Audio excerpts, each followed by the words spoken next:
The City of Cranbrook Municipal Elections 2018. 6 positions, 10 candidates, 5 questions from the business community, and only one 45-second take to answer each. No retakes, no edits.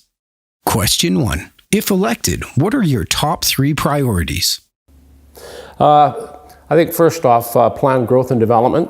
We need to take a proactive approach rather than reactive. What I mean by that is I think we need a land management plan that is supported by a strategic, comprehensive asset management plan. Secondly, transparency. Transparency on 2 levels, transparency at the council level and transparency with the community. I believe that all council members are entitled to the same level of information in order to make informed decisions. And then again, I believe that the public has the right to know the basis of our decisions. Thirdly, I would promote Cranbrook as a lifestyle destination for young new families and for seniors. Question 2. What strategies would you consider implementing to increase housing as well as affordable housing to keep and attract new businesses and employees?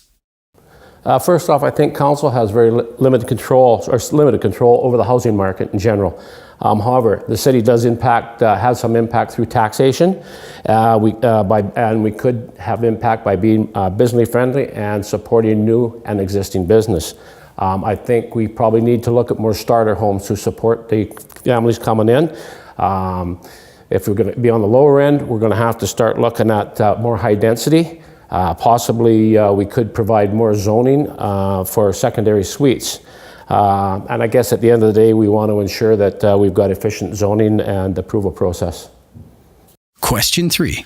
What steps would you take to attract business and industry to increase economic diversity? Yeah, I think first off, the city has a responsibility to provide infrastructure for the businesses that are coming in and the current businesses that are here. So we've got to have the infrastructure in place before they get here. That again is a proactive rather than a reactive approach. I believe council has to establish a fair playing field for all businesses coming in and for the businesses that are here as well for the existing business. So it has to be fair right across the board. And I think thirdly, Cranbrook needs an economic development officer. We've been a number of years without an economic development officer, and I think we need an officer who is able to market Cranbrook specifically. Question 4.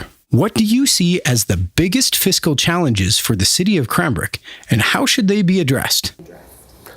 I think keeping taxes affordable, obviously, that's a concern, and it has been since the beginning of time. I think we need to diversify the tax base. Right now, our residential forms about 61%.